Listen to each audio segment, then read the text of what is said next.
rancangan peraturan daerah yang telah diajukan oleh eksekutif atas inisiasi atau inisiatif dari Satuan Polisi Pamung Praja yang berjudul atau judul dari ini adalah ketertiban dan ketentraman.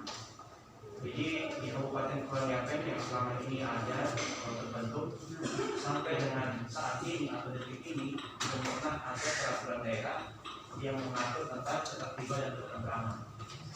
Artinya peraturan daerah yang selama ini ada itu masih hanya sebatas pada sektoral tertentu.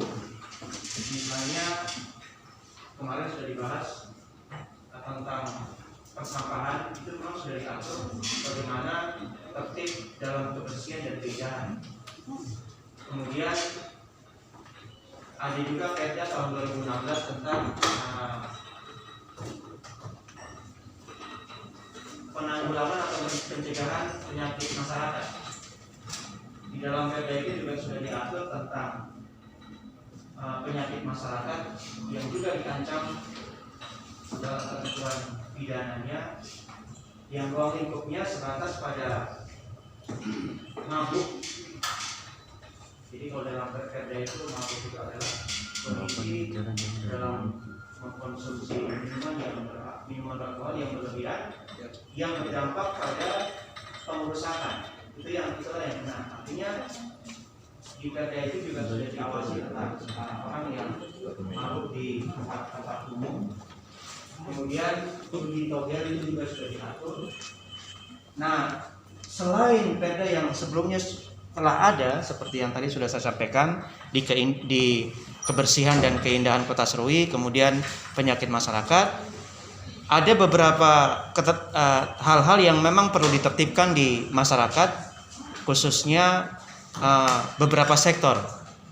Untuk itu, Satuan Polisi Pamung Praja dalam hal ini mengajukan rancangan peraturan daerah tentang ketertiban dan ketentraman yang telah kami harmonisasi dan telah kami bahas di tingkat eksekutif, yang mana pokok poin di dalam rancangan peraturan daerah ini adalah bagaimana masyarakat ini diatur untuk lebih tertib, baik itu tertib di jalan dan angkutan jalan, kemudian tertib dalam penggunaan jalur hijau, taman dan tempat umum, kemudian tertib di dalam jalur sungai, kolam, danau dan laut, kemudian tertib dalam lingkungan, tertib dalam usaha, dan tertib dalam bangunan, serta tertib bersosialisasi atau tertib dalam sosial kemasyarakatan. Ini semua diatur dengan maksud karena selama ini Satuan Polisi Pamung Praja di lapangan banyak menjumpai hal-hal yang tidak seharusnya terjadi atau bisa dikatakan kurang tertib, kurang baik, namun hanya sebatas melakukan peneguran karena memang tidak ada dasar hukum untuk melakukan tindakan. Harapannya dengan rancangan peraturan daerah ini nanti disetujui bersama dengan baik eksekutif maupun legislatif, maka kedepannya Satuan Polisi Pamung Praja sebagai pengawal dan penegak peraturan daerah bisa mewujudkan Kabupaten Kepulauan Yapen ini menjadi lebih tertib, baik itu di tingkat tertentu yang tadi sudah disampaikan, dan bisa melakukan tindakan hukum melalui pasal-pasal yang diberikan kewenangan khusus penyidik pegawai negeri sipil untuk melakukan tindakan hukum. Mungkin sementara itu. Jadi untuk rancangan yang sudah diajukan ini sebelumnya memang belum pernah ada ketertiban dan ketentraman secara umum. Namun untuk secara sektoral yang tadi sudah saya jelaskan, ada pengaturan tentang sampah sudah ada, kemudian penyakit masyarakat juga sudah ada. Nah, di luar itu, kita tuangkan dalam rancangan peraturan daerah tentang ketertiban dan ketentraman. Nah, untuk itu dalam pembahasan ini ya mohon kesediaan bahwa Bapak Ketua dan anggota Badan Pembentukan Peraturan Daerah dan pimpinan Dewan dan semua undangan yang sudah hadir di sini untuk memberikan masukan. Kira-kira mungkin ada yang belum termasuk di dalam pengaturan di dalam ketertiban dan ketentraman ini, mungkin bisa kita masukkan bersama dengan kesepakatan sehingga nanti harapannya setelah peraturan daerah ini keluar bisa diimplementasikan dengan baik. Sekian, terima kasih. Ya, baik, terima kasih. Saya saya pikir apa yang tadi disampaikan, dijelaskan memang cukup baik. Artinya pada prinsipnya Perda ini dia masih mengatur yang sifatnya global. Kalau kita lihat Perdanya ini, artinya sekarang contoh terkait dengan judi togel itu apakah itu juga diatur di sini atau tidak? Itu kan belum ada di sini. Itu mungkin Perdanya sendiri atau mungkin dia diterbitkan melalui peraturan bupati atau apa, sehingga itu yang nanti artinya begini, bahwa ini kan kita menjaga ketertiban dan ketentraman. Ada beberapa pokok umum yang tadi disampaikan, macam tertib sungai, saluran, kolam, danau, dan apa areal hijau dan lain sebagainya, itu kan yang diatur, termasuk apa lingkungan biasa mereka pasang portal dan lain sebagainya. Nah, sekarang kemarin COVID ini kan portal ramai dipasang. Ya, itu artinya portal ini kan dengan sendirinya dipasang karena spontanitas masyarakat terkait dengan COVID. Kemudian sekarang juga dilepas, ya itu kembali ke masyarakat itu sendiri di lingkungan. Jadi artinya portal ini kan nanti contoh ya, ini contoh saja. Portal ini kan diatur. Dengan demikian kan tidak semua bisa dipasang portal. Ada wilayah-wilayah atau lingkungan tertentu yang bisa dipasang. Nah, semua ini kan nanti teknik pelaksanaannya ada di Pol PP. Di Pol PP yang terpenting Perda ini menjadi rujukan. Nanti teknis pelaksanaannya itu diatur oleh Pol PP dalam memetakan wilayah mana yang bisa menggunakan portal, mana yang tidak, dan kemudian dan lain-lain. Termasuk kita lihat sekarang Taman Nodo ini kan ya boleh dikatakan tidak dimanfaatkan sesuai dengan fungsi. Mereka menggunakan taman itu dengan ya seperti itu keadaan yang hari ini kita lihat, tidak digunakan sebagai tempat yang bisa ini, tapi tempat itu sudah dijadikan dengan tidak tertib. Nah, dasar Pol PP mau menertibkannya kan tidak ada. Takutnya mereka akan terbalik, Pol PP kena. Nah, tapi dasar Perda ini akan menjadi rujukan Pol PP untuk bagaimana menertibkan taman itu, tapi juga menertibkan bagian-bagian yang lain. Ya, jadi saya pikir itu nanti mungkin dari teman-teman Pak Pemperda ada yang mau disampaikan, mau ditambahkan atau mau ditanyakan terkait dengan Perda ini, silakan. Ya. Shalom. Assalamualaikum warahmatullahi wabarakatuh. Sambil minum ya, sambil minum kita. Ini barang baru jadi kita juga. Dan Ketua Bahas santai saja. dan Wakil Ketua dan anggota Sekretaris Pasar Pol PP dan Kepala Bidang dan anggota. Memang kita bicara sebuah peraturan daerah ini sudah sekian ratus pemerintah kabupaten telah mengeluarkan, namun sampai sekarang ini mandul. Kenapa katakan mandul? Pertama, tidak sosialisasi oleh pemerintah daerah melalui media-media kepada masyarakat, sehingga semua peraturan daerah tidak berfungsi secara baik. Karena satu, penyediaan dana operasional yang harus mendukung pers, RRI, media-media, sehingga setiap hari itu dikeluarkan sehingga masyarakat bisa membaca dan mendengar dan mengerti tentang sebuah aturan yang dikeluarkan oleh daerah. Nah, ini tidak ada. Tapi hari ini kita bersyukur kepada Tuhan bahwa Pol Pol PP dengan niat baik dengan pemerintah daerah untuk melaksanakan ini, memang kalau kita baca dalam Undang-Undang 39, hak asasi orang ini hampir sudah dilumpuhkan oleh perda ini. Namun ini menjaga stabilitas, ketertiban, keamanan, dan pengendalian manusia dan kegiatan, sehingga kami pada prinsipnya saya melihat ini cukup pengawasannya ketat sekali, sehingga kepada pimpinan dan anggota Bapperda ini kita harus menyediakan dana yang cukup untuk 1 tahun. Mereka harus sosialisasi melalui media-media dan RRI sehingga ini bisa jalan. Kalau tidak, jangan sampai ada benturan fisik masyarakat dengan petugas. Ini harus, karena hal yang prinsip sekali, harus masyarakat itu mendengar, membaca dan mengetahui. Kalau kita bikin sampai 2000 perda tapi kita tidak sosialisasikan secara baik, tidak mungkin. Ini kelemahan kita dari pemerintah daerah.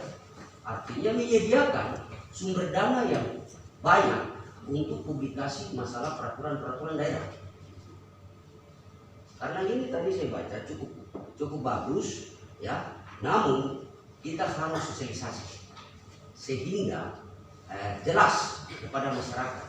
Tapi kalau kita tidak jelas dan tidak publikasikan, tidak informasikan di media dan itu memang agak berat untuk kita.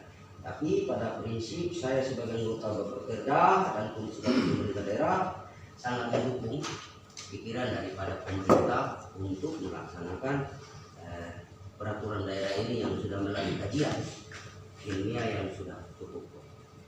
Saya pikir itu saja dulu untuk sementara, saya kembalikan. Silakan. Shalom, selamat pagi menjelang siang. Saya tambahkan saja, memang kalau kita lihat dari rancangan atau yang sudah dibuat ini memang ada banyak kekurangan. Tapi kita berusaha untuk memaksimalkan ini semua supaya bisa berjalan dengan baik dan berlaku untuk kita semua. Karena Pol PP ini kan polisinya pemerintah, bukan TNI atau Polri. Pol PP ini kan tugasnya itu, polisinya pemerintah, polisinya bupati, polisinya kita betul-betul. Mereka yang mengawal semua kegiatan yang aktivitas ASN sampai semua dalam kabupaten kan Pol PP. Jadi kita harus bekerja jalan yang baik supaya kerja juga baik. Ini saya mau tambahkan satu hal, mungkin harus kita masukkan. Terkait dengan misalnya kita ada di setiap jalan,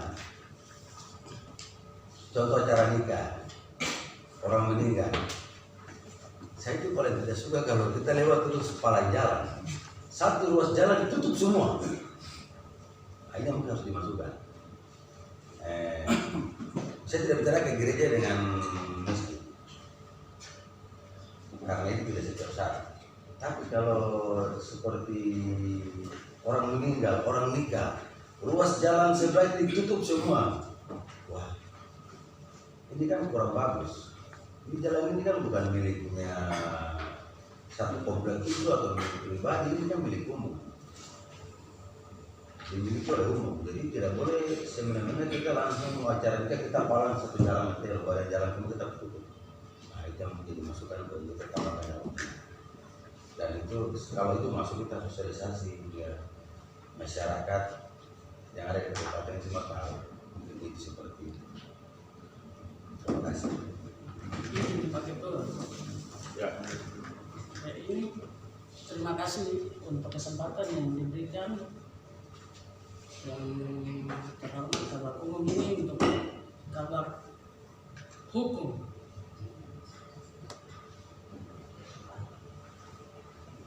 Yang paling terpenting itu kemarin ada peraturan daerah yang mengatur tentang penjualan minuman keras. Yang pertama minuman lokal.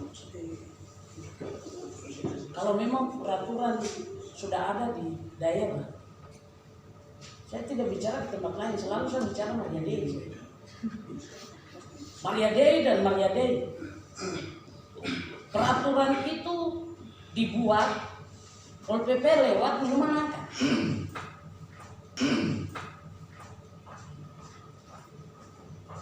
Dong itu sampai mobil sampai di sana, minuman dikasih keluar kan.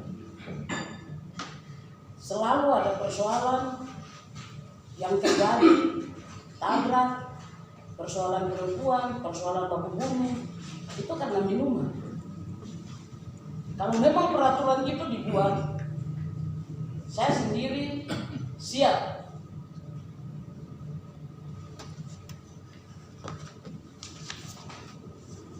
untuk di lapangan melaksanakan peraturan dan juga nanti sampaikan ke masyarakat, terutama kepala kampung. Kejadian yang terjadi 1 tahun ini, anak-anak muda mati karena minuman itu lokal. Mati tabrak, mati baku pukul sampai baku bunuh. Dan memang kelihatan sekali Pol PP punya perjuangan di kabupaten sudah cukup baik. Yang kekurangan hanya dana. Mungkin di teman-teman di DPR, Pak Ketua Pimpinan, pimpinan yang ada, kesempatan yang baik ini kita sama-sama bahas, dan memang mana yang perlu kita dorong sama-sama, kita punya pikiran untuk dorong kegiatan yang ada. Itu saja. Terima kasih. Baik, mungkin ya silakan Pak. Ya, terima kasih. Shalom, selamat siang pimpinan yang terhormat dan tim dari PP. Pada kesempatan ini saya menggarisbawahi apa yang tadi disampaikan oleh yang terhormat Pak Dewan Banyuwangi terkait dengan setiap kegiatan-kegiatan yang dilakukan di kota itu memang ada sedikit membuat masyarakat atau membuat orang yang melintasi jalan itu memang agak sedikit terganggu. Kegiatan yang bersifatnya umum itu tidak disesuaikan, tapi kalau macam kegiatan-kegiatan individu itu memang memang jalur ini diutamakan untuk keluarga atau kelompok yang membuat kegiatan di sini. Itu yang pertama. Yang kedua, yang menjadi masukan atau pertanyaan saya kepada Pak Ketua Umum dan ini, apa sih yang menyebabkan sehingga dari Raperda yang diusulkan oleh PP ini, kenapa tidak disosialisasikan sampai kampung-kampung? Apa sih yang menyebabkan? Apakah mungkin kendala di keuangan atau bagaimana? Sehingga masukan-masukan itu disampaikan ke teman-teman kita di bagian ini, sehingga kita bisa pertimbangkan bersama-sama. Kalau memang kendalanya di keuangan, ya mungkin teman-teman yang kita semua ini bisa berpikir itu bersama-sama. Karena jujur bahwa di kampung-kampung mereka tidak tahu Raperda yang dikeluarkan setiap tahun untuk kabupaten itu seperti apa. Kadang kita tiba di pasar, masyarakat dari kampung-kampung, dari Jawa Timur, Pantura, Jawa Barat, mereka kemarin seminar-seminar seperti itu. Jadi ini yang menjadi catatan kami yang bisa sampaikan kepada ini pertanyaan saya tadi begitu. Apa sih yang menyebabkan sehingga Raperda ini ataupun tidak bisa disosialisasikan ke kampung-kampung, sehingga masyarakat atau di kelompok kepentingan di kampung, kepala kampung atau ini mereka bisa pelajari juga begitu. Barangkali itu yang dapat saya sampaikan dan saya kembalikan. Terima kasih. Selamat siang. Salam. Siap.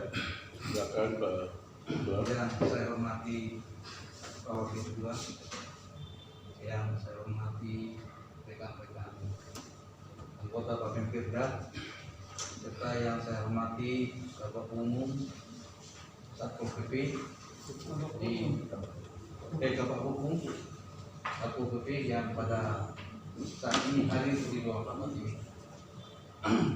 Setelah saya baca peraturan daerah ketertiban dan ketentraman, saya berikan apresiasi dalam hal pembuatan ini karena 40 tahun sudah saya bertugas di Kabupaten Kepulauan Riau ini, baru saya dapatkan ada aturan yang nanti kabupaten ini menjadi tertib, aman dan terkendali.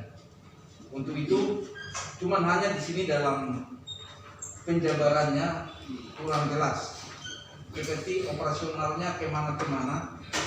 Tentunya dengan adanya perencanaan operasional itu pasti terkait dengan dana. Dengan adanya dana, semua pelaksanaan kegiatan itu nanti Satpol PP akan mencapai tujuan. Tanpa ada dana, tidak akan mencapai. Hanya itu saya lihat dalam kekurangan-kekurangan dalam buku ini. Untuk itu kepada teman-teman paket 1, Bapak kedua, selamat siang. Kami mohon dengan kehadiran dari Satpol PP untuk kalau perlu di anggaran perubahan, khususnya di tahun 2021, kita sisihkan dana agar Satpol PP ini bisa leluasa dan bergerak, bisa membantu kita, bisa membantu para OPD yang ada di kabupaten ini. Barangkali itu yang saya katakan.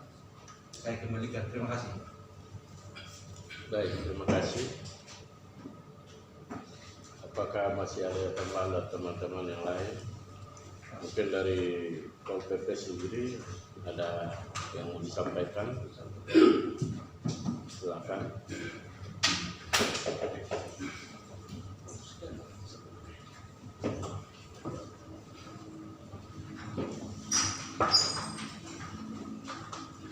Terima kasih.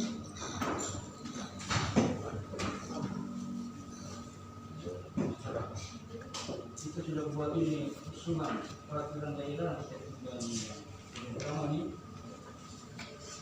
semua sudah bagus. Tapi hanya kita oke tinggal masalah. Itu orang kita sampai tukang emas semua beli sampai bagus ini. Tapi dia kok akhirnya kembali. Kalau ada dana berarti sudah sampai di kampung-kampung. Karena sudah saja berkepanjangan terus buat media informasi sehingga mereka juga tahu di kampung-kampung. Jangan sampai kasihan masyarakat dengan buku datang kemari. Sosialisasi belum sampai di sana. Kita ambil kalau kompranya kita ambil, kita buang, kita siram. Ya, kita juga berdosa.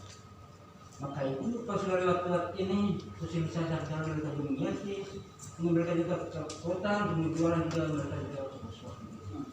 Sehingga semua kita selama tim tetap berjalan dengan baik, sehingga mereka juga bisa mendukung kabupaten. Kurangi miras-miras yang ada dengan data semacam dan ambil. Kalau tidak bisa. Bobi barangkali bentuk lewat apa? Nanti tidak masalah itu masalah uang saja. Kita tidak sampai sini langit itu kalau tidak ada uang sama-sama semua sirna. Demikian.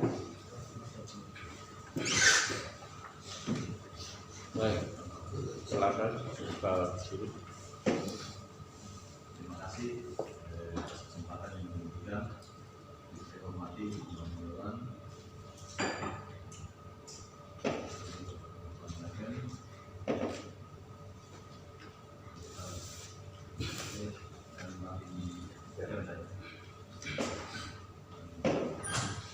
semua yang kesempatan ini mungkin bisa sampaikan sedikit kaitan dengan penyusunan perda ini. Saya cerita sedikit kaitan dengan perda ini karena perda ini mungkin muncul karena ide saya juga. Saya setelah pulang tingkat penyidik. Perda ini saya lihat dari kabupaten lain, teman-teman dari kabupaten lain, ada di Waduh ini kayaknya kita tidak punya. Sudah saya ambil sampai di sini, kita coba buat, dan kita ini ambil dari ada beberapa kabupaten, kita sandingkan dia, terus kita cocokkan dengan situasi daerah sini. Waktu itu saya sempat koordinasi dengan Bapak Hukum. Ini kita belum ada perda ini, kalau kita hukum juga hukum, dan pada saat itu kita langsung dicoba buat. Setelah beberapa poin-poin yang saya anggap perlu saya tambahkan di dalam perda ini, sampaikan ke Bapak Hukum, dan Bapak Hukum juga sepakat untuk kita itu langsung kita coba untuk ini, terus sesuai dengan prosedur yang ada di bagian hukum mengajukan suatu perda ya. Kita mungkin bahas dulu intern antara beberapa OPD yang kita sudah yang punya kepentingan dalam perda ini. Dan setelah ini selesai kita bahas, perbaikannya langsung di bagian hukum itu mungkin sudah diajukan di Bupati. Dan ada beberapa poin juga yang Bupati sudah setuju dan beliau juga tambahkan dalam perda ini. Jadi ini sudah mungkin sekali waktu tahapan jalan ini, dan jelas perda ini mungkin baru dan saya merasa perlu, saya sebagai kepala bidang ketertiban umum dan ketentraman dalam hal penindakan ya, kita mungkin di POPP itu dalam hal penindakan ini kita mungkin sebatas tegur ya, kita tidak sampai ada proses lanjut seperti proses hukum karena regulasinya tidak ada, dasar hukumnya tidak ada. Itu seperti itu, jadi itu kendala yang selama ini kita hadapi. Jadi kadang mungkin orang bilang, oh, kenapa POPP di daerah lain bisa begitu, kita tidak bisa ya. Ujung-ujungnya regulasi itu yang pertama. Yang kedua, kita mau maksimal, akhirnya kita butuh maksimal. Banyak hal yang kita rancang, kita rencanakan, tetapi terkendala sampai sebatas rencana saja karena tidak didukung. Itu yang mungkin kesempatan hari ini pimpinan dan dewan sekalian yang mohon hukuman karena sekalipun perda ada, tapi kalau kita tidak ada penindakan, ya yang mungkin paling utama sekali sosialisasi seperti tadi ya. Sosialisasi itu penting karena kita melakukan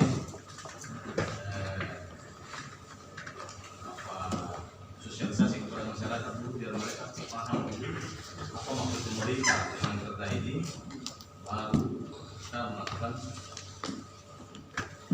penindakan. Karena dalam hal penindakan juga kita tidak bisa mengabaikan hak asasi manusia yang ada. Contoh macam seperti tadi Bobo ya. Bobo kita bisa bertindak, tapi minimal pemerintah juga cari solusi alternatif lain dari manfaat Bobo itu. Artinya kita tidak serta-merta langsung tindak dia bahwa kok tidak boleh jual Bobo, terus Bobo dia kasih kemana? Itu kira-kira begitu. Artinya mungkin dibikin gula merah kan, atau dibikin apa yang memudahkan dia untuk dia dapat uang dari sini. Jadi kita tidak hanya selalu mengacu ke PPR itu supaya mengabaikan dia punya penghasilan. Jadi mungkin itu yang ini saran saja, sekaligus saran karena saya sering mengalami itu. Nanti orang bilang, aduh bapak belum tegur tapi barang ini yang kasih sekolah tuh anak. Mungkin di sini juga di kesempatan ini mungkin kita sama-sama berpikir cari solusi lain untuk seperti itu salah satu contoh ya. Tapi kaitan dengan perda ini, ya saya pikir sudah banyak hal yang masuk dalam cakupan perda ini yang sangat penting untuk ketertiban kota ya. Dan dari hasil kita penindakan atau kita tertibkan kota ini, dia akan bermuara ke ketentraman atau keamanan. kita mungkin inginkan bersama. Mungkin itu yang bisa saya sampaikan di siang hari ini. Saya kembalikan. Baik, terima kasih.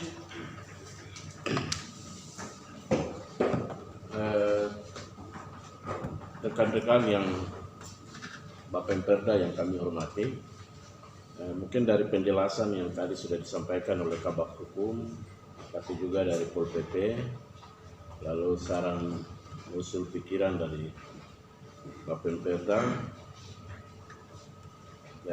mungkin kita sama-sama tahu bahwa Perda ini baru, produk peraturan daerah yang baru terkait dengan ketertiban dan ketentraman. Ini kan produk baru, sehingga ini kalau kita lakukan dan dilaksanakan, ditetapkan dan kemudian dilaksanakan, pasti akan mengalami banyak gejolak di masyarakat, karena ada yang masyarakat yang belum siap untuk menerima penerapan Perda ini, tapi ada yang mungkin sudah siap karena paham dan lain sebagainya, sehingga dibutuhkan sosialisasi. Nah, terkait dengan yang tadi saya sampaikan, mungkin menyangkut judi togel itu, mungkin ada sedikit tambahan atau penjelasan, ya silakan Pak Kabak Hukum. Oke, baik, terima kasih. Yang terhormati pimpinan Dewan dan Bapak sekalian, mungkin sekaligus menjawab beberapa saran atau pertanyaan dari anggota Bapemperda tadi. Pertama, untuk sosialisasi saya sangat setuju sekali, karena memang selama saya ada ini juga produk hukum yang keluar tidak pernah ada sosialisasi.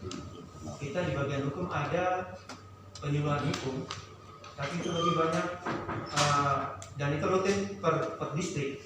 Satu distrik itu cuma dialokasikan 50 orang. Kita ambil tokoh-tokohnya, terus yang dijadikan materi lebih banyak kerjasama dengan pengadilan, kemudian kejaksaan, kepolisian. Nah, kemudian yang hubungannya dengan produk hukum, paling materi yang kita sampaikan itu satu produk hukum yang hanya lingkup itu. Tapi harapan kami di sini dengan adanya perhatian dari bapak-bapak anggota dewan, mungkin besok bisa ini kan yang lingkupnya lebih besar seperti tadi usul bapak anggota dewan untuk lewat TRI, media-media masa lainnya, artinya dengan satu kali bicara itu dia bisa menyebar kemana-mana. Karena begini, prinsip penegakan hukum dan ketertiban hukum kan sebenarnya cuma 3 faktor. Yang pertama adalah regulasinya. Kalau regulasi saya yakin selama ini jalan sudah bagus. Eksekutif ajukan, kaji dulu, legislatif juga ajukan, menyampaikan, menerima, kemudian mengkaji, minta penjelasan dan lain-lain sampai penetapan. Kemudian yang kedua, selain regulasi juga masyarakat itu sendiri. Kalau tidak sadar, ya barang regulasi kayak apapun, kalau masyarakat tidak sadar tidak akan bisa. Nah, masyarakat ini bisa sadar kalau ada sosialisasi, dong harus tahu. Nah, kemudian yang ketiga ini penegaknya. Jadi 3 ini sudah paket. Kalau salah satu lumpuh saja, misalnya regulasinya tidak bagus, apa artinya masyarakat dan penegak? Begitupun regulasi bagus, masyarakat sadar atau masyarakat tidak sadar. Tapi kalau penegaknya juga kurang, seperti tadi permasalahan dari Satpol PP sama juga bohong. Termasuk yang tadi disampaikan tentang miras. Mungkin kalau untuk masalah miras ada jadwalnya sendiri ya, tapi mungkin saya sedikit kasih gambaran. Miras itu sebenarnya ketika keluar itu sudah di tahun itu sudah langsung action melakukan sosialisasi, bahkan waktu itu sudah dibentuk Satgas Miras per distrik. Itu kalau tidak salah 11 sampai 17 orang. Saya ingat tahun itu karena kebetulan pas pemberian materi di Hotel Kelapa II, saya kebetulan salah satu pemateri yang memberikan materi khusus tentang Perda Miras. Ya cuman mungkin ya dong bilang cuman panas-panas sebentar, setelah itu sudah hilang. Jadi akhirnya sekarang kita lihat, adapun secara hukum kedudukan Perda ini masih tetap berlaku, tidak ada pembatalan sampai di Mahkamah Agung, sampai sekarang tidak ada, baik itu gubernur, kementerian maupun Mahkamah Agung. Tapi nanti mungkin kita bahas di lain waktu sesuai dengan jadwal, kalau tidak salah hari Kamis ya. Nah, jadi tetap berlaku, cuman kan kembali ke tadi, misalnya harus ditegakkan. Untuk solusi, saya ingat waktu setelah rancangan itu sudah siap untuk penetapan, kita sudah memang ramu bahwa segala sesuatu yang dihasilkan oleh masyarakat dalam bentuk minuman tradisional tadi itu langsung diakomodir oleh Perindak.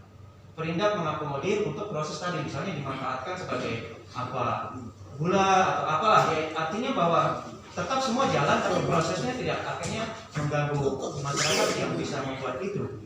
Gitu.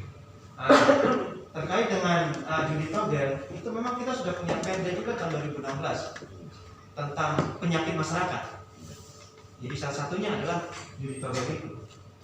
Cuman kan judi ini sebenarnya kalau dilihat dari hierarki perundang-undangan kan dia masuk dalam ranah undang-undang.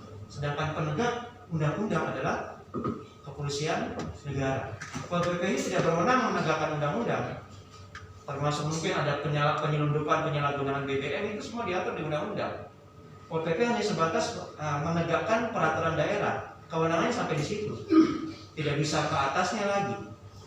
Ya artinya barang itu selama ini ada, tapi kenapa dari prakteknya di lapangannya terus ada ya? Mungkin kembalikan kepada tiga hal tadi yang saya sampaikan, regulasi, masyarakat itu sendiri dan penegaknya. Dari tiga ini ya lihat mana yang mungkin kurang proaktif untuk menegakkan itu. Nah, terkait dengan perencanaan operasional, yaitu tadi dari anggota dewan memang kemarin setelah rancangan ini kita bahas, langsung kita bahas juga peraturan bupati tentang SOP Satpol PP. Artinya Satpol PP sudah punya SOP dalam penegakan. Artinya ketika ada satu tindakan, apa yang harus dilakukan sudah lengkap. Artinya Satpol PP secara regulasi sudah lengkap, kewenangan sudah ada, tinggal tadi ya doingnya saja mungkin tidak ada karena tidak mungkin jalan dengan uang gaji sendiri. Kemudian terkait dengan usul dari Bapak anggota Dewan tentang penutupan jalan itu sudah diatur di pasal 2 ya tentang tertib jalan dan angkutan jalan. Artinya ketika sekarang masyarakat perda ini ditetapkan, kemudian ada yang mau melakukan penutupan jalan itu harus menyampaikan izin sesuai dengan wewenangnya, entah itu izin kepolisian atau izin Satpol PP. Nah itu kemarin sudah kita bahas di tingkat eksekutif. Nah itu menjadi bagian dari penggunaan jalan, itu izinnya nanti di kepolisian. Nah, kemudian terakhir yang berhubungan dengan peraturan-peraturan selain ketertiban umum yang ada di dalam sini yang tadi sudah saya sampaikan. Pertama, kita sudah ada perda tentang kebersihan di jalan. Itu semua hal yang berhubungan dengan pembuangan sampah sudah ada di dalam, termasuk sanksi pidana dan sanksi denda. Cuman kenapa sekarang tidak bisa diterapkan? Ya kembali ke tiga hal tadi. Kemudian penyakit masyarakat yang tadi sudah saya sampaikan, ada judi juga sudah termasuk di dalamnya. Kemudian mabuk di tempat umum dan menghancurkan atau merusak fasilitas umum itu juga ada. Nah, kemudian terakhir tentang Perda Tertib ini yang semuanya sudah diatur, baik itu dikaitkan dengan tertib jalan dan angkutan jalan, tertib sungai, tertib bangunan, semua sudah ada di dalam sini. Tinggal ketika disahkan, ya tepatnya tadi kita sosialisasi, sampaikan ke masyarakat bahwa ini ada peraturan, inilah bentuknya. Nah, sebagai masyarakat tentunya kita memberikan sosialisasi yang bukan hukum ini sebagai sesuatu yang harus dipaksakan, tidak. Tapi ya kita lihat, karena asas hukum itu kan asas manfaat dan asas keadilan. Artinya bisa saja memang orang jual bobo melanggar, tapi ya tadi sudah disampaikan. Ya kita cari solusi untuk orang yang jual bobo ini, bukan kemudian serta-merta kita tangkap, kita sita dan lain-lain, itu salah besar. Artinya dari aspek hukum itu kita harus bisa lihat di sisi itu. Mungkin sementara itu Pak. Baik. Terima kasih. Terima kasih. Mungkin Pak Ketua ada yang mau ditambahkan soal satu. Baik. Terima kasih atas waktu yang terhormat pimpinan DPRD, Ketua dan anggota Bapimperda yang saya hormati dari Satpol PP dan staf Stefan. Shalom. Salam sejahtera untuk kita semua. Yang perlu mungkin saya tambahkan di sini terkait dengan ketertiban, regulasi regulasi yang dalam tahap sekarang lagi pembahasan. Mungkin yang perlu saya tambahkan, kita melihat dari pengalaman. Ini kita cerita saja terkait dengan pengalaman periode 5 tahun lalu sampai sekarang. Perda-perda yang kita tetapkan selama ini kan berjalan menyangkut dengan ketentraman, miras. Ini kan berjalan panas-panas kayak ayam saja. Pas Satgas Maleo yang dibentuk sampai ini jalan dana disiapkan. Nah ini kita lihat bagian ini. Ini contoh beberapa perda yang kita sudah tetapkan periode lalu, tahun lalu. Ya. Yang saya jadi pemikiran buat saya bahwa ini masukan untuk teman-teman Babin Perda dan anggota DPRD yang hadir. Ini sudah tanggung jawab kita. Sekarang kita lihat, kemarin kita periode lalu kita ke Manado terkait dengan persangkaan kita ada banding ke Manado. Nah, di sana tuh perda mereka sosialisasikan, disosialisasikan kepada masyarakat 3 bulan. Dan kalau kita lihat untuk keamanan, maksudnya Pol PP ini di servis ini kita kurang untuk mengawasi. Yang intinya kita siapkan tenaga Pol PP, ini yang penting untuk kita. Mau menjalankan perda tenaga kurang. Yang kedua biaya, menyangkut biaya dan fasilitas tunjangan. Tunjangan yang pertama Pol PP ini harus punya penyidik untuk apabila yang melanggar akan dikena sanksi. Ini kan tidak langsung ke polisi, sudah disiapkan semua. Nah itu yang mungkin saya masukkan sedikit untuk anggota DPRD, teman-teman bahwa dan pimpinan agar penegak perda ini kita harus sediakan semua. Pendidikan, tempat penyidik, semua harus disiapkan. Karena kalau melanggar perda aturan ini mau nyidik di mana? Di polisi kan tidak mungkin. Nah, dari penyidik pemerintah daerah baru, jadi ini harus penunjang ini harus kita siapkan. Ini mungkin saya kira teman-teman anggota DPRD dan ketua Babin Perda, pimpinan, mungkin bagian ini kita harus siapkan dana intinya untuk penyidikan apabila terjadi pelanggaran mungkin Pol PP, dan Pol PP yang pertama perlu ada penambahan dan fasilitas untuk menunjang. Ini yang mungkin karena waktu kita di Manado mereka punya penyidik Pol PP itu ada. Jadi ada yang ini langsung mereka sidik sendiri, nanti mereka langsung ke pengadilan. Prosesnya langsung ke atas. Jadi bukan lewat polisi lagi. Jadi mungkin ini yang bagian ini yang kita harus, pemerintah daerah harus siapkan sudah lengkap supaya bisa menunjang produk-produk yang kita tetapkan ke depan bisa. Itu mungkin masukan dari saya terkait dengan pengalaman. Ini mungkin jadi bagian masukan ke pimpinan dan anggota DPRD.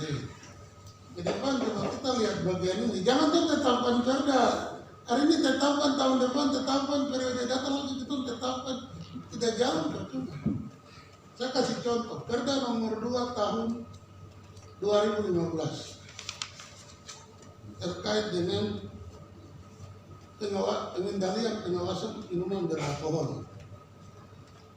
Periode kita lagi ditetapkan lagi perda nomor 6 tahun 2016.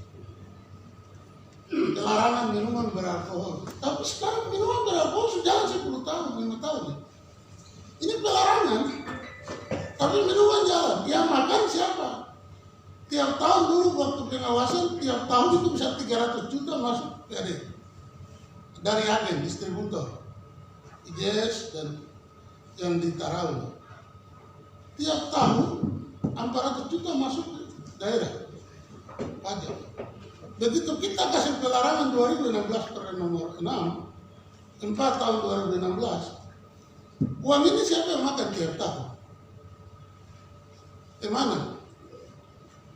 Saya tanya bos bilang ke Keamanan. Keamanan siapa? Di sini ada Pol PP, ada polisi, ada tentara. Siapa yang kalau ke keamanan siapa? Saya panggil hadirkan bos. Nah sekarang pelarangan ini kami miras jalan. Jadi saya pikir bagian ini tercuma karena yang pertama kita kurang tenaga keamanan Pol PP kurang.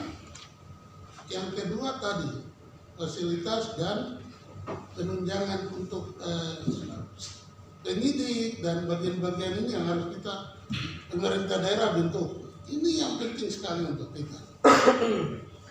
Jadi jangan pikir saya bahwa kita kerja proyek saja keliling, tapi untuk membangun ketentraman manusia ini kita tidak jaga, tetapkan perda saja. Ini bagian ini yang saya pikir masukan untuk anggota dan pimpinan. Kita melihat bagian ini apabila proses ini kita jalan, tapi untuk di sidang perubahan nanti besok dengan APBD Induk kita lihat bagian ini penting sekali untuk rakyat ketentraman kita. Mungkin itu. Terima kasih. Waktu saya kembalikan kepada Pak Ketua. Iya baik, terima kasih Saudara Wakil Ketua dan rekan-rekan para pimpinan OPD yang hadir, Ketua dan Wakil Ketua anggota Perda. PPNS kita di kabupaten yang sudah ikut iklan berapa orang? Kita baru 2. Jadi saya sendiri dengan Pak Mudi. Boleh berbeda? Iya, kalau saya khusus Perda, sedangkan Pak Mudi dia tata ruang. Itu undang-undang. Ya sudah ada 2 orang di kabupaten. Iya. Cuman saran saya kalau boleh nanti harus lebih, karena ini ada banyak perda. Dalam satu perda saja itu bisa berapa terjadi pelanggaran. Jadi itu mungkin harus lebih, karena dalam hal pemberkasan itu agak sulit. Jadi bukan sulit tapi banyak. Jadi kita butuh rapat gitu. Tidak bisa satu orang deh tangan beberapa perda, itu kesulitan sekali karena dalam hal pemberkasan itu apa sama dengan itu bikin masalah. Iya, artinya bahwa ada 2 orang sekarang. Kalau tambah lagi kriterianya itu apa? Syaratnya untuk ikut? Iya, jadi dalam hal pengusulan itu nanti kita usulkan berkas kita ke Dagri, Kementerian Dalam Negeri. Nanti dari sana nanti yang mungkin memenuhi syarat itu nanti dipanggil untuk mengikuti diklat di Megamendung di Bogor. Itu diklat reserse itu memang tepatnya 1,5 bulan kita ikut sana.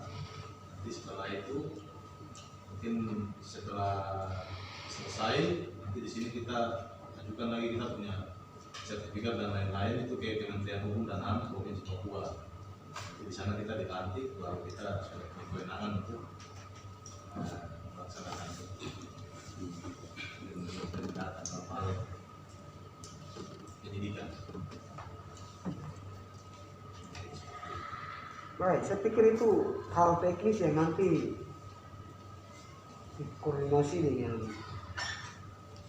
Bupati, Wakil Bupati dan CSF.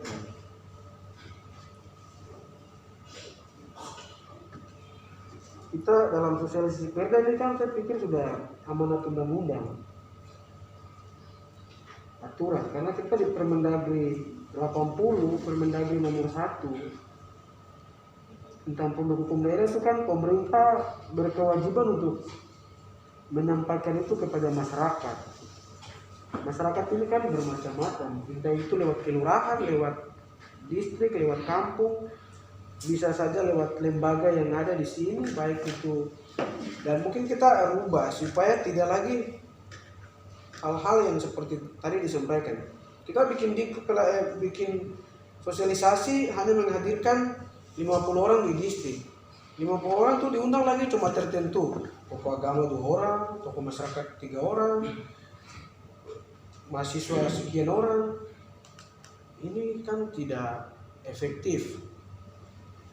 Ini saya berharap nanti cara kita untuk sosialisasi sebuah perda ini formulasinya kita harus merubah supaya tidak lagi seperti itu. Karena kalau kita lihat perda ketertiban ini tertib sampai dengan binatang pun juga ikut tertib ini. Iya, karena anjing saya tidak boleh jalan sembarang di jalan, babi saja tidak boleh jalan sembarang di jalan ini. Artinya ini semua ditertibkan dan kita terima kasih kalau ada perda ini. Karena memang saya cerita sedikit tuh. Ini orang barat satu yang waktu itu tinggal di Genyem, yang namanya Balvin. Jadi dia dari Jayapura menuju Genyem waktu itu sekolah Alkitab di sana dia balap. Setiap kali dia balap sampai di pos 7 tuh, Kopassus Kapas itu tahu bahwa itu Balvin balap. Karena tidak ada yang balap seperti dia balap.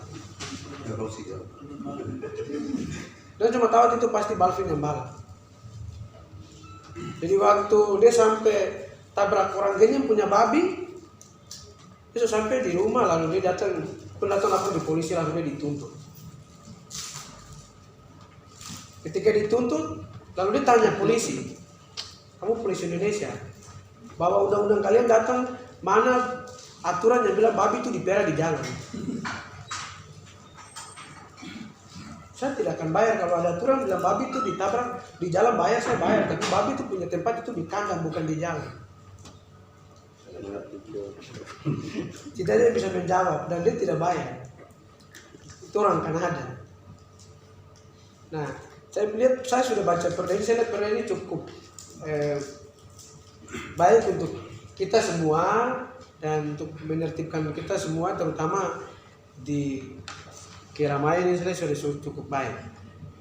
Satu di sini di pasal 3 ini, nah ini kan biasanya terjadi. Kita ya bukan baru lagi. Begitu orang berduka di Jalan Sudirman, di jalan ini pasti pasang tenda, pak.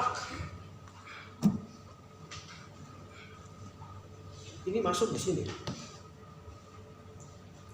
Karena orang duka di sekitar jalan daerah sini, kita juga Gajah ke bawah sini, kalau sudah dari ini pasti tenda tutup semua. Orang menikah di situ tutup semua.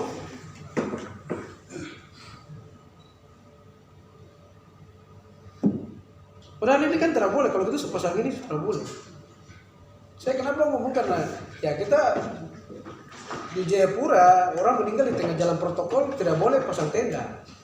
Orang mau nikah ini tidak boleh pasang tenda karena itu jalan protokol. Nah kita mungkin juga harus begitu.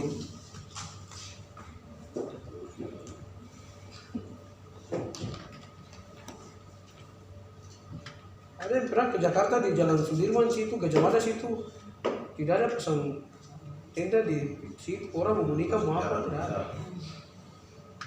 Jadi saya pikir ya yang selama ini saya juga jadi pikir itu kenapa orang selalu mau nikah harus pasang tenda langsung tutup. Terutama jalan protokol, kalau jalan-jalan yang cuma gang-gang saja ya sudah. Tapi jalan protokol ini memang tidak boleh. Karena kan mengganggu tadi ketertiban, ketentraman. Nanti kalau sepasang kita tabrak itu yang salah lagi. Jadi saya terima kasih kita sudah ada PPNS 2. Saya pikir ini hal yang nanti diperhatikan. Kita juga nanti akan menyampaikan ini ke pemerintah daerah sehingga dalam mengusulkan untuk penambahan PPNS lagi, saya pikir ini penting karena kita tadi banyak perda yang kita sudah tetapkan seperti tadi dibilang penyakit masyarakat. Penyakit ke masyarakat itu kan salah satu yang kita waktu itu ditetapkan untuk supaya tertibkan sambung ayam itu. Tapi sampai hari ini ayam tetap disambung-sambung terus walaupun dia kepala putus. Padahal itu salah satu penyakit yang anak bisa pergi ambil orang tua punya uang untuk hanya pergi hanya baku pasang karena ikut sambung ayam. Mereka main sampai di belakang-belakang KPR sana, main sampai di belakang Hotel Merdeka ke Parau, di belakang-belakang sabu-sabu sana. Sembunyi-sembunyi di sana main sambung ayam situ. Nah, jadi saya pikir itu perda yang memang sudah kita tetapkan tapi belum maksimal, belum optimal untuk dilaksanakan. Tapi juga ada kelemahan karena tadi banyak yang belum disosialisasi kepada masyarakat. Saya pikir kalau itu disosialisasi ke masyarakat di lingkungan situ juga pasti maunya tentram. Mereka juga mau tertib, jadi mereka tidak mau ada keributan, mereka tidak mau, pasti mereka harus menjaga. Terutama di sini kalau lihat sanksi-sanksi di sini, karena di sanksi itu kan akan memberatkan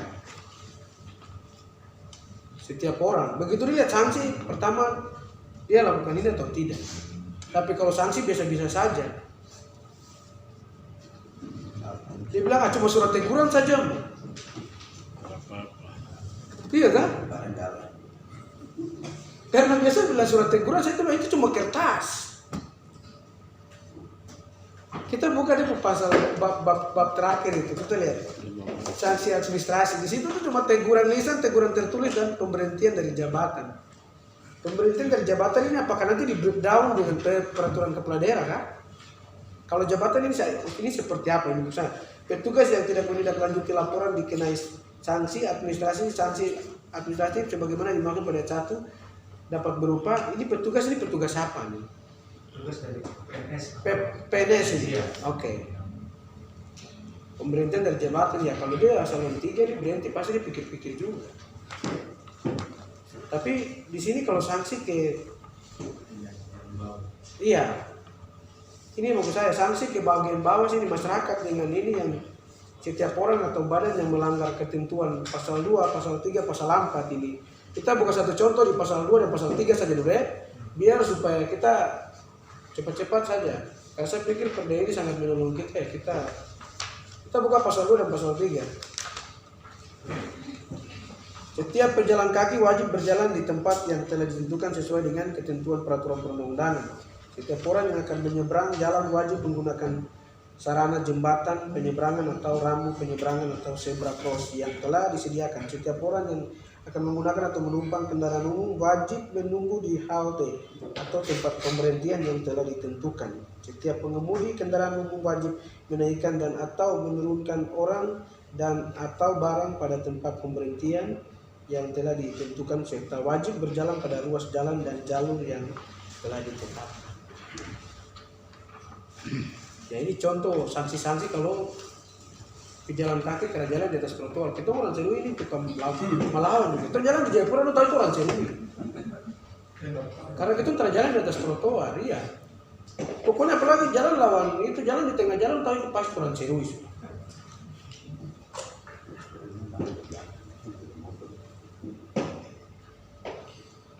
Jadi saya pikir ya sanksi ini sampai dengan 50 juta denda sebagaimana dimaksud pada 1 merupakan penerimaan daerah dan disetor ke kas daerah tanpa mengurangi arti ketentuan ancaman pidana sebagaimana dimaksud pada ayat 1 pasal ini terhadap pelanggaran. Ke bagian hukum mungkin saya tanya sedikit saja. Ini kan sudah baku nih kalau untuk pembentukan produk hukum daerah ini kan bahasa hukumnya sudah baku tentang sanksi. Paling kurang kurungan 6 bulan, denda paling ini kan 50 juta kan. Artinya bahasa ini sudah baku bahasa hukum yang ada di dalam peraturan. Tapi untuk masyarakat ini kan melaksanakan denda 50 juta ini kan tidak mungkin. Hanya karena dia tidak jalan di trotoar terus sanksi ini. Oke baik. Terkait dengan sanksi ini memang sudah diatur dalam Undang-Undang 12 tahun 2011 tentang pembentukan peraturan perundang-undangan. Itu jelaskan bahwa semua ketentuan pidana tidak diperbolehkan kecuali undang-undang dan peraturan daerah. Kalau undang-undang boleh mengatur ketentuan pidana dan hanya perda yang bisa mengatur ketentuan pidana. Dalam perda pun diatur bahwa ketentuan pidana maksimal untuk kurungan itu 6 bulan, tidak boleh lebih dari itu. Dan denda itu maksimal 60 juta. Artinya dalam pasal ini denda maksimal, kurungan maksimal. Maksimal itu paling tinggi. Nah, ada pun nanti prakteknya itu kembali ke hak kewenangan PPNS yang nanti melakukan penyidikan. Artinya misalnya contoh dia jalan harusnya sebelah kiri, dia jalan sebelah kanan. Nanti PPNS yang nilai dia karena kan ada unsur-unsur pemberat, ada unsur-unsur peringan. Artinya kalau dia memang karena terpaksa, karena misalnya dia harus lewat sini karena begini, artinya itu nanti pertimbangannya. Cuman PPNS sudah diberikan batasan paling tinggi sekian, tidak boleh lebih, kurang dari itu boleh. Intinya misalnya dia cuma denda yang harusnya 6 bulan dikasih 1 hari, tidak masalah, tidak salah. Cuman kalau kita di sini cantumkan contoh denda maksimal 500.000, ternyata yang dilakukan oleh pelanggar ini sudah berulang kali dan ada unsur pemberat. Nah, itu mau kasih lebih dari 500 sudah bisa karena Perda mengatur 500. Makanya kita atur maksimal. Nah, ada pun nanti dalam prakteknya cuma 1 hari, cuma 5.000, tidak masalah, tidak dipersalahkan oleh undang-undang. Begitu, Pak. Kemudian untuk ayat 3 ini maksudnya selain karena Perda itu kan mengatur maksimal 6 bulan, kemudian kurungan 6 bulan, maksimal 50 juta. Nah, misalnya ini sampai terjadi pelanggaran yang sangat berat sekali. Kemudian setelah dipertimbangkan penyidik, ini tidak cukup dengan sanksi Perda. Dia mengambil dari undang-undang, silakan. Makanya ketentuan ayat 3 ini dia bisa merujuk ke ketentuan peraturan perundangan yang mengatur tentang objek itu. Misalnya kalau misalnya perjudian itu kan juga diatur di undang-undang tentang perjudian, ada di KUHP, dia bisa merujuk ke situ yang kalau dalam istilah hukum namanya junto. Perda nomor sekian pasal sekian junto, KUHP junto, undang-undang nomor sekian junto, dan itu bisa masuk pada akumulasi yang tinggi. Demikian pimpinan. Ya, saya pikir ya kalau itu menurut saya aku tanya karena dia jadi terjalan di trotoar terus masyarakat ini kan berpikir begitu dibayar 50 juta langsung dia bilang, Pak, cuma terjalan di trotoar saya bayar 50 juta. Saya contohkan karena sama seperti saya contohkan seperti Perda kebersihan kalau misalnya Kota Jayapura denda 50 juta, buang kertas gula-gula saja 50 juta. Perda itu mubazir. Orang jalan buang kulit pinang, buang ini saja Perda cara pernah denda 50 juta. Artinya maksud saya jangan sampai kita tetapkan Perda seperti ini. Apakah kita tidak bisa kasih angka paling tidak yang bisa langsung kena dia? Kalau maksimal 50 juta, denda ini kan boleh di bawah itu kan? Boleh di bawah. Iya.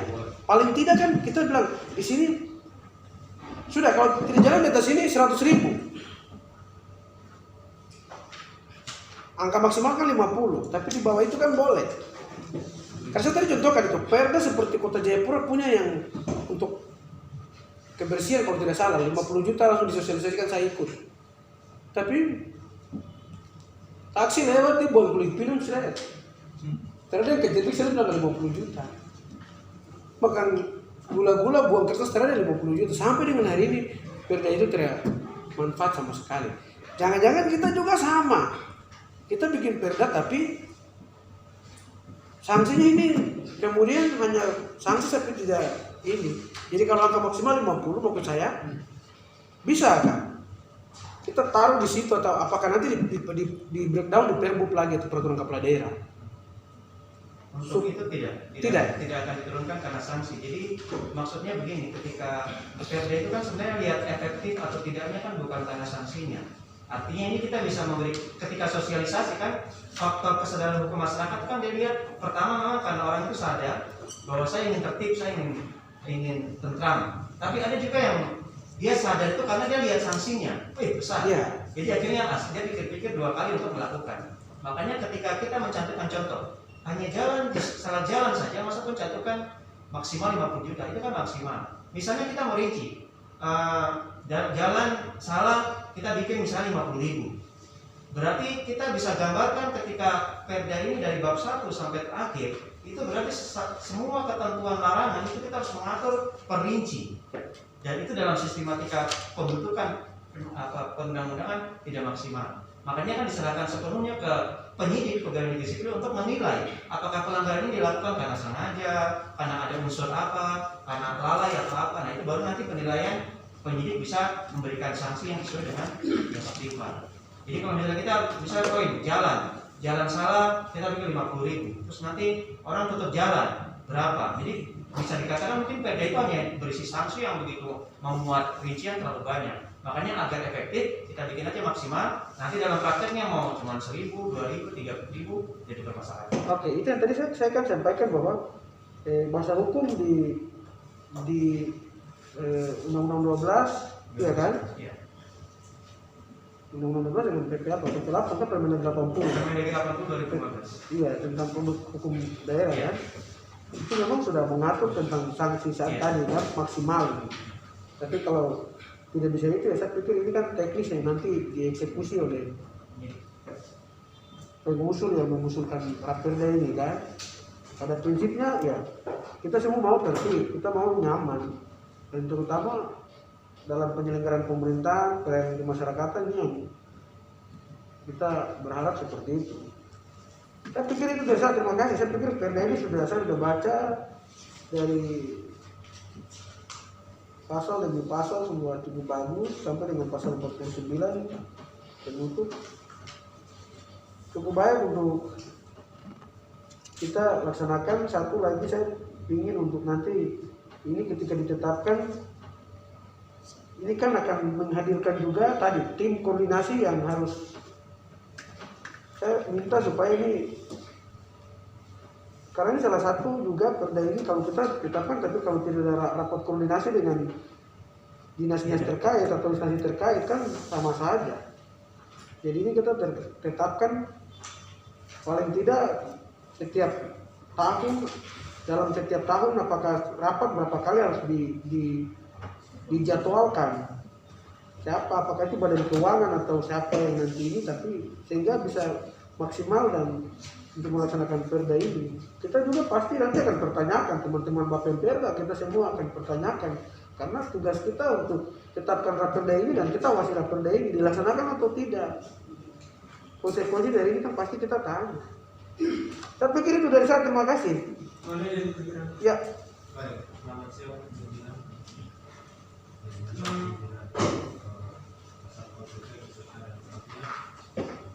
Yang tadi Pak Hukum menjelaskan itu mengenai besaran sanksi itu bahasa hukumnya itu maksimal 50 juta.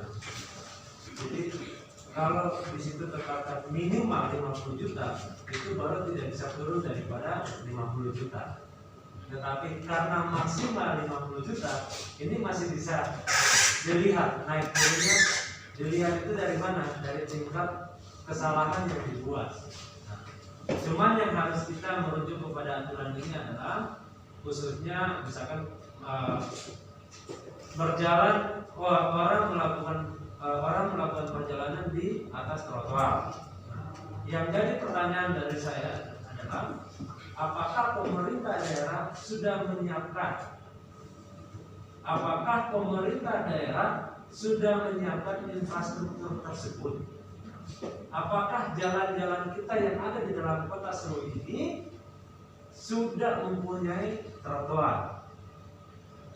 Jangan sampai pemerintah belum menyiapkan trotoar, tetapi kita daerah membuat peraturan daerahnya untuk masyarakat tidak boleh jalan di trotoar.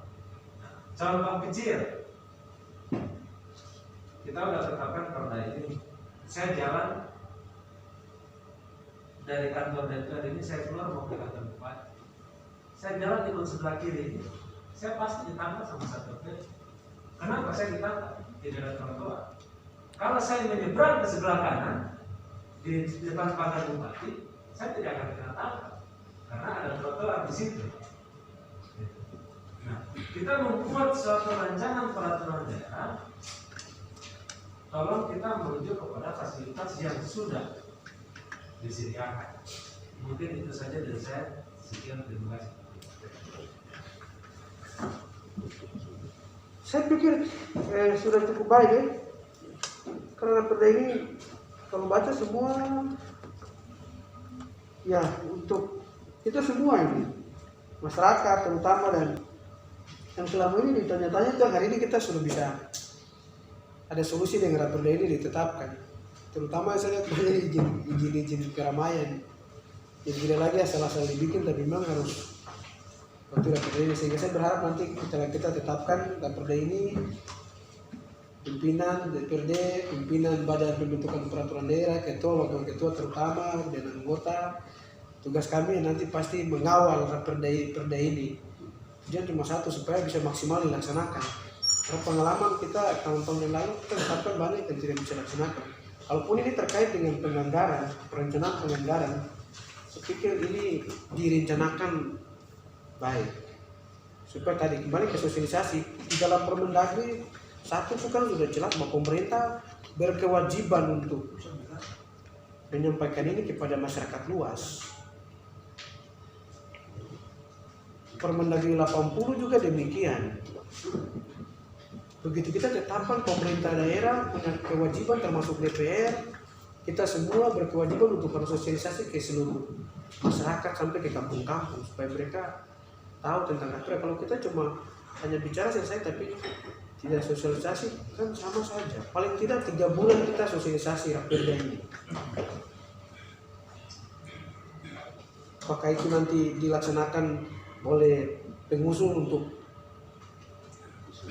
koordinasi, ada tim terpadu yang dibentuk supaya ini, karena saya pikir kalau ini dilaksanakan untuk sosialisasi perda ini tidak perlu harus menghadirkan kejaksaan, tidak perlu harus pengadilan. Cukup bagian hukum, Satpol PP, tim teknis saja yang sosialisasi. Bila perlu dilaksanakan di setiap kelurahan, mengundang seluruh masyarakat kelurahan atau kampung, distrik, kan ada dana-dana kampung, bisa kita minta supaya itu kepala kampung sosialisasi juga ke mereka. Tapi kami juga di DPR, teman-teman ini dalam kunjungan kerja, dalam kegiatan-kegiatan kedewanan ke distrik, ke kampung, ini pun juga kami akan sosialisasi ketika kita tetapkan ini, karena tugas kita kawal perda, tapi kita juga harus sosialisasi supaya masyarakat bertanya kapan itu ini. Nah, kita DPR sudah sosialisasi, kita sudah sampaikan. Jadi tanggung jawab ini bukan hanya ke Satpol PP sendiri sebagai pengusung, tapi tanggung jawab ini begitu kita tetapkan, kita semua bertanggung jawab untuk ketertiban tentraman. Dan saya pikir terkait dengan sosialisasi memang butuh anggaran, karena kemana-mana, transportasi dan lain-lain. Tapi semuanya kita laksanakan untuk apa? Untuk supaya kita masyarakat hidup tertib, hidup tentram. Pak Wakil Ketua, saya pikir itu dari saya, waktu saya kembalikan. Izin pimpinan, Ya, jadi apa yang tadi disampaikan oleh anggota Dewan Perwakilan tadi, itu juga jadi catatan pemerintah daerah tentang sebuah aturan dari dalam hukum, artinya pembangunan yang harus disiapkan sarana prasarana yang memberikan untuk pelayanan publik, itu saya mendukung. Yang kedua, ini pimpinan dan anggota Perda yang saya hormati, ini hal yang prinsip dan mendasar, sehingga kita tidak bisa main-main di dalam menganggarkan APBD perubahan dan induk. Ini kecil sekali. PT ini dihina. Beban tugas dan tanggung jawab lebih berat dari semua, namun ini diabaikan saja. Kita bahas ini sampai tahun sukun bulan Gomo juga tidak akan mungkin terjadi kalau dengan tidak ada dianggarkan oleh pemerintah daerah niat baik untuk melaksanakan sebuah peraturan daerah. Makanya ini saya minta pimpinan dan anggota harus memperhatikan hal ini. Kalau tidak, jangan kita bicara.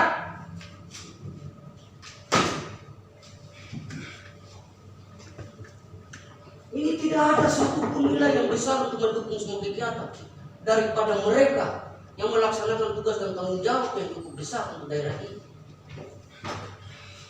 Menyangkut kesehatan, menyangkut budaya setiap permasalahan yang terjadi di kabupaten ini.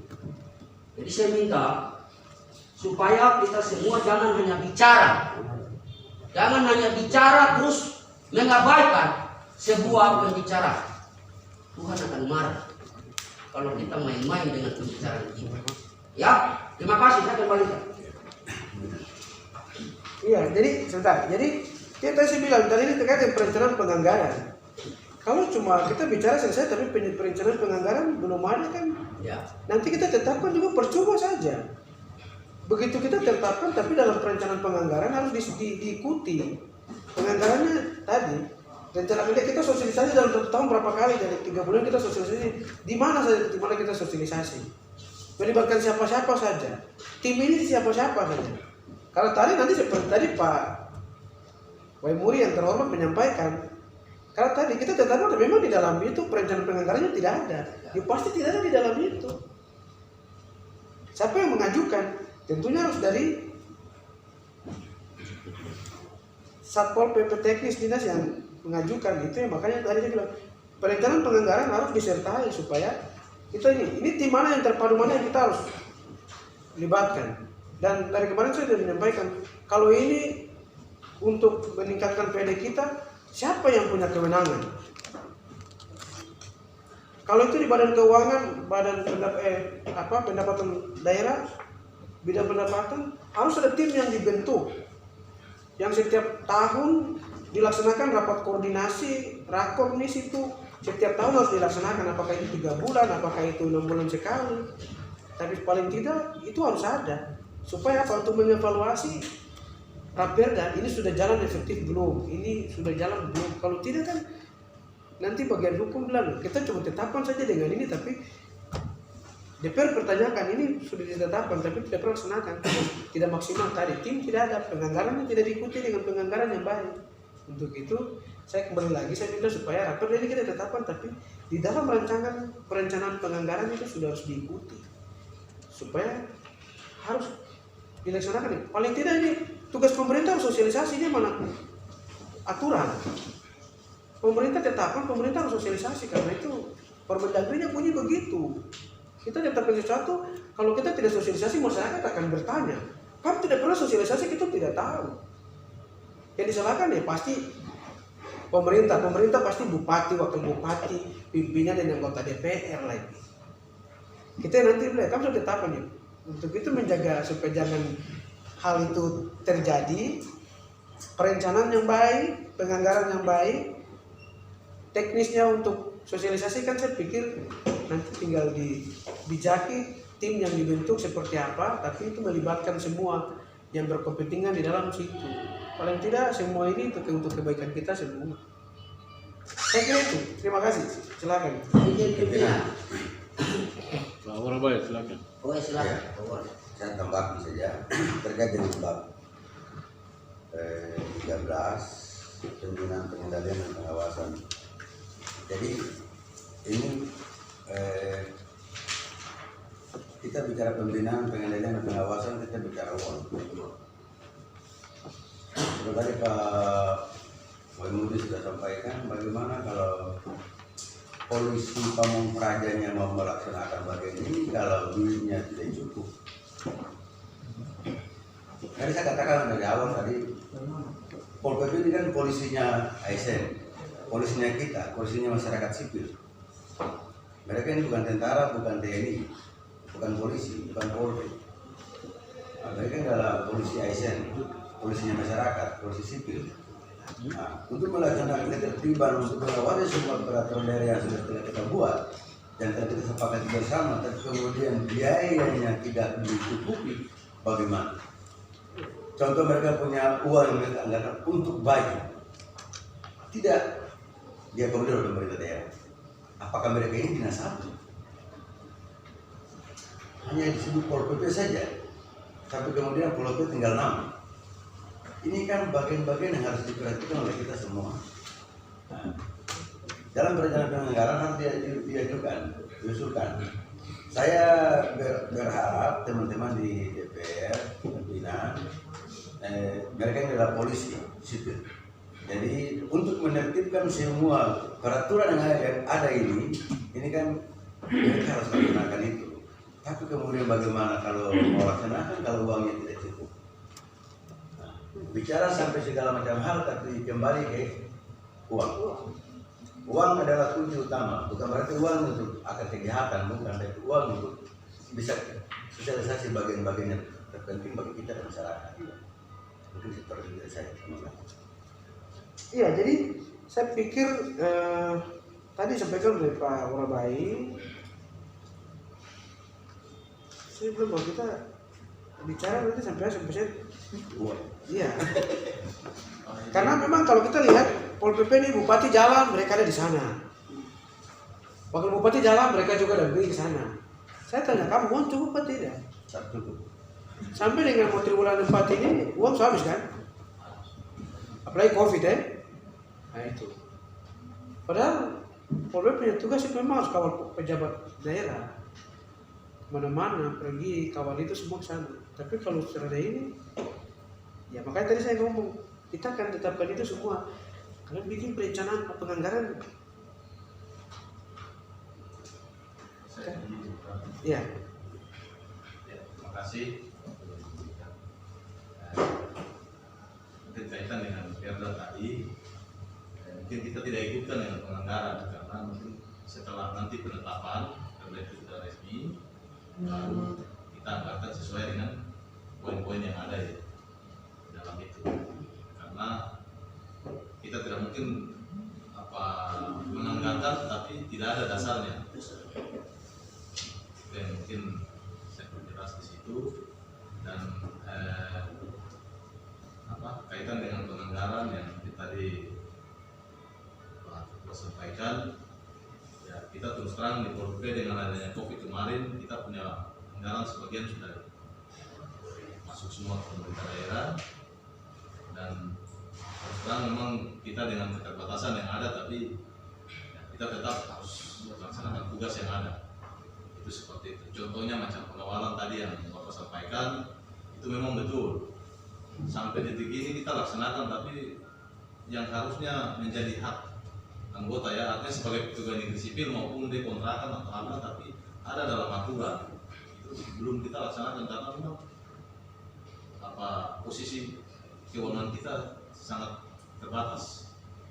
Itu seperti itu. Tapi itulah kita kerja untuk daerah kita sendiri, dan terutama untuk kepentingan masyarakat ya kita laksanakan.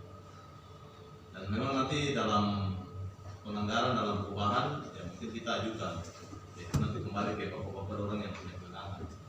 Itu seperti itu. Terus kaitan dengan SOP kita ya. Nah ini ada kaitan dengan baju dinas tadi, uniform. Kita di Pol PP ini tiap hari tuh cuma pakai baju ini sih. Setelah ada baju lain. Mungkin ada aturan baru memang ada, tapi sementara kita juga belum ada penganggaran untuk itu. Dan mungkin beberapa kali saya dulu pernah juga sedikit berdebat dengan Pak Upia waktu itu, kaitan dengan baju. Kita kan setiap tahun ini kita anggarkan minimal satu orang tuh paling tidak di 3 kalau normal, karena tiap hari kita pakai baju ini.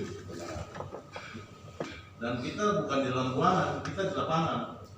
Kena panas hujan dan lain-lain itu baju cepat rusak. Jadi mungkin nanti kalau seandainya kita pengajuan mungkin lihat di situ mungkin dinas lain cuma 1 atau 2, terus kita mungkin 3 atau 4, jangan kaget. Karena itu normal saja. Kita kerja sampai di luar jam dinas, di hari libur juga kita kerja. Jadi itu yang mungkin artinya jangan sampai pikir ini Pol PP ini nggak ada saya masa di dinas lain cuma 2, kita sampai 4. Ya itu kira-kira gambarannya. Saya pikir itu wajar. Karena kita di Tindaret, kamu ada di Tindaret. Mungkin seperti itu. Kita di mana-mana, kamu ada di mana-mana. Jadi itu wajar. Karena ada yang pakai di badan. Ya saya terima kasih karena saya lihat di pasal 42 ini yang selama ini kan kita suka tanya-tanya itu. Orang begitu datang bang, trek masuk di rumah kos tuh tak tahu itu siapa. Jadi saya udah baca ini, saya pikir yang selama ini itu membantu RT, membantu RW, membantu kelurahan, membantu distrik. Setiap orang masuk rumah kos itu tertahu, dia baru datang tiba-tiba dengan kantong kesek masuk saya. Identitasnya tak jelas. Tapi saya dengan perda ini kepala kampung dengan semua punya tugas. Lurah dengan RT RW punya tugas. Ikut di dalam sini karena menjaga ketertiban warga di situ dengan mengecek ini siapa yang datang baru turun dengan kapal putih nih, dia baru masuk ini datang dari mana, KTP-nya mana, berapa lama di sini. Jadi saya lihat Perda ini sudah sangat baik dan melindungi kita semua. Karena tadi kalau tidak disuruh kamu tidak ada orang udah turun dari kapal, udah sekian turun, itu tidak tahu. Tapi dengan Perda ini saya lihat cukup bagus karena dibilang setiap pemilik rumah kontrak dan atau rumah kos wajib melaporkan penghuninya kepada lurah melalui pengurus rukun tetangga setempat. Sangat baik untuk kita. Setiap penghuni rumah kontrak dan atau rumah kos wajib melapor kepada lurah melalui pengurus rukun tetangga setempat. Di Jawa tuh begitu kita tiba, begitu masuk langsung ketua RT datang ketua pintu. Ada tamu baru. Itu di sini manusia paling penuh dengan kasih Tuhan sudah. Tanpa ini datang dia mau tinggal suka-suka dia beberapa lama, ternyata datang ganggu dia. Malah dia langsung dapat bikin sewa rumah kos sendiri, ternyata ganggu dia. Di sana aku baru masuk kampus langsung ikuti saya tinggal berapa lama. Saya bicara karena saya lama, tinggal berapa lama. Jadi terima kasih untuk Dinas Pol PP untuk rancangan peraturan daerah untuk ketertiban dan ketentraman ini. Lagi saya sampaikan terima kasih. Saya pikir ini nanti dalam waktu dekat ini kita akan sidang untuk tetapkan Perda ini jadi Perda. Kita berharap begitu kita tetapkan akan diikuti dengan perencanaan penganggaran yang baik supaya ya kita teman-teman di Bapemperda kita semua terutama di mereka yang melekat dengan tugas ini kan akan mewakili Perda yang kita tetapkan jadi Perda. Jadi kita akan kawal terus karena ini baik untuk kita semua. Iya, saya kembalikan ke wakil ketua 2 dulu silakan. Langsung. Ya, baik, terima kasih. Yang saya mau tanyakan di sini terkait dengan ketika kita sudah menetapkan satu peraturan. Saya memberikan salah satu contoh pengantar. Kita menuju kepada Perda tahun 2013 itu pengendalian dan pengawasan kalau tidak salah Pak. Ya, itu di tahun 2013 pengendalian dan pengawasan. Pengendalian dan pengawasan ini dia merujuk kepada peraturan undang-undang yang di atas. Permendak dan Peraturan. Terus di tahun 2014 muncul Perda lagi di situ pelarangan penjualan minuman beralkohol. Ketika Perda ini dibuat, bagaimana penerapan? Bagaimana dari Satpol PP ini melakukan penerapan?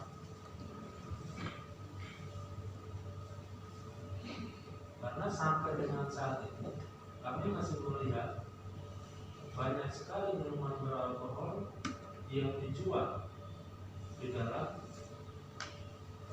kota Serui. Terus kita punya Satpol PP ini yang menjalankan dan menertibkan peraturan daerah ini seperti apa? Jangan sampai kita membuat aturan, tetapi kita sendiri lalai dalam melakukan pengawasan.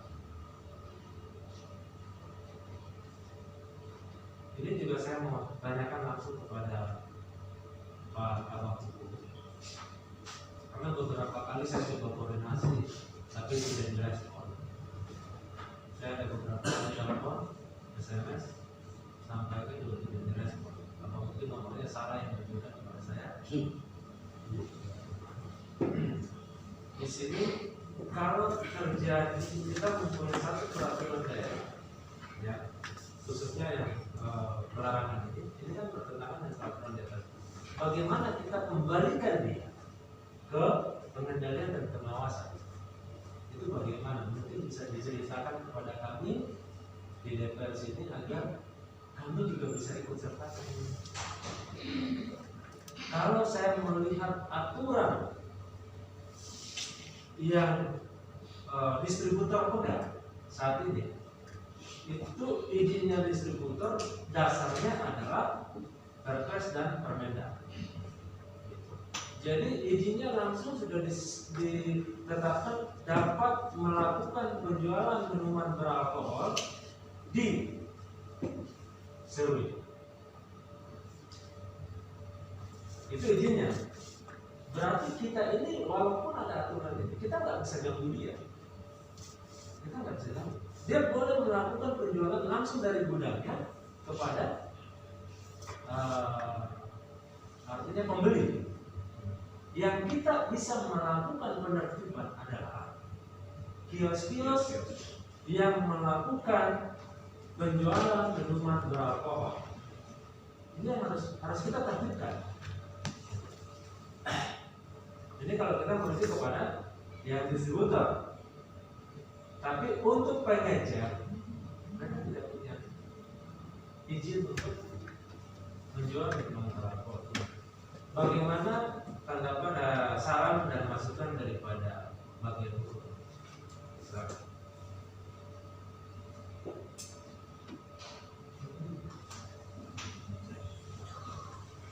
Terima kasih. Kami berkaitan dengan penjualan miras yang dilakukan oleh distributor. Ya, memang saya sudah pernah juga mengecek izin dari dua distributor yang ada. Mereka memang izinnya dari pusat. Dan mereka juga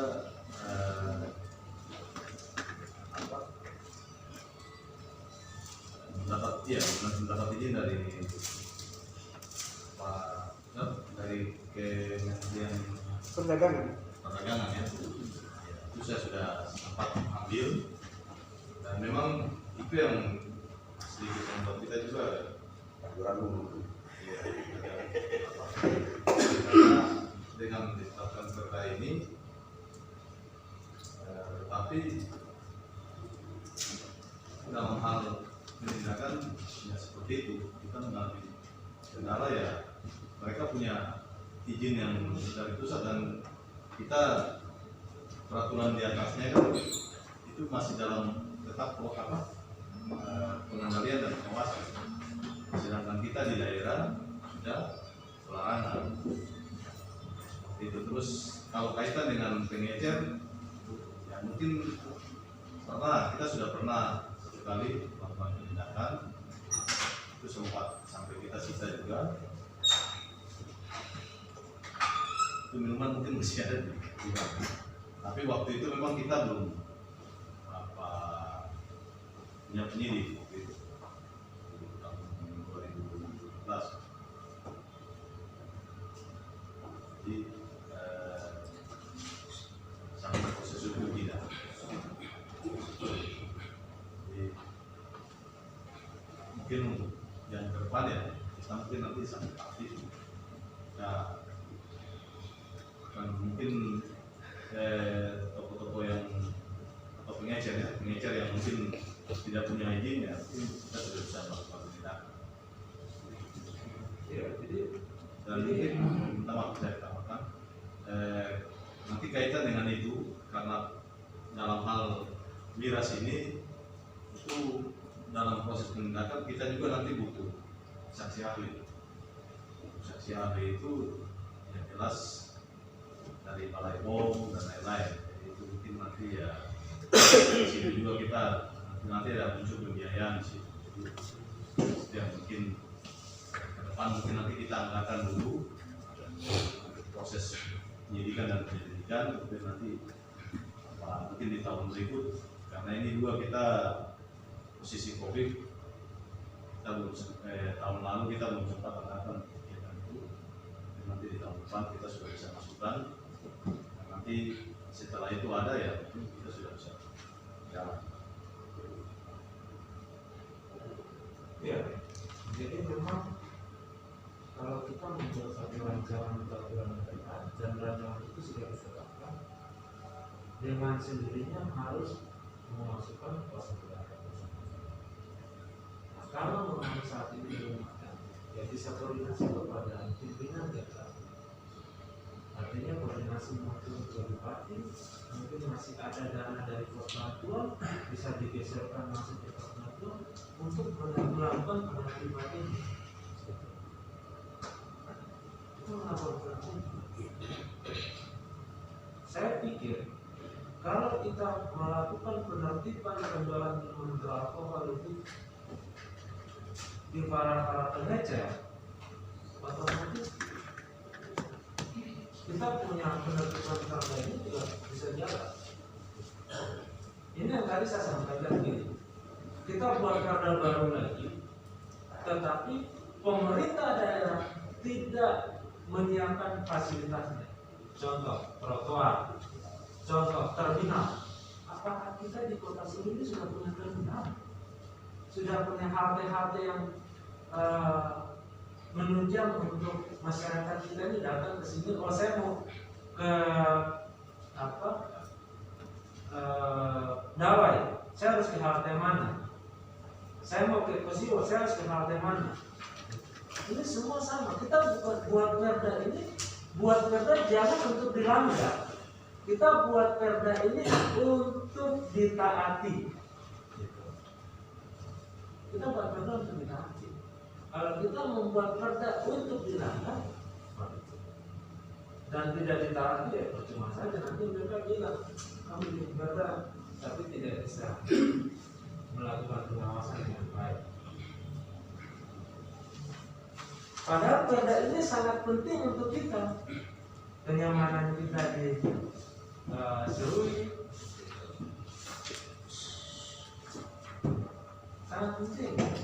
Nah mungkin tadi yang seperti saran dari Pak Ketua, setelah perda ini kita tetapkan sebagai catatan, Satpol PP juga harus melakukan koordinasi dengan instansi yang terkait untuk menyiapkan fasilitas menunjang untuk yang merujuk kepada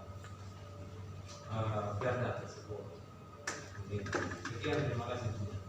Ya, saya pikir ini sudah terima kasih. Di dalam pasal 43 ini kan bagiannya nanti dilaksanakan oleh Satpol PP ini. Karena itu juga pembinaan dan pengendalian terhadap penyelenggara ketertiban. Pengecer juga kan bagian daripada penyelenggara. Kita memang beberapa waktu lalu kan, tahun lalu kan kita tetapkan perda itu jadi perda ya. Tapi kita terkendala dengan Perdasi nomor 15 ya. Yang provinsi punya, sehingga langsung dikasih dia kita tidak bisa laksanakan. Pak Kabak dengan Permendak nomor 25 tentang pengendalian pengawasan untuk minuman beralkohol golongan A, B dan lain-lain ke bawah, bisakah kita di kabupaten dari acuan itu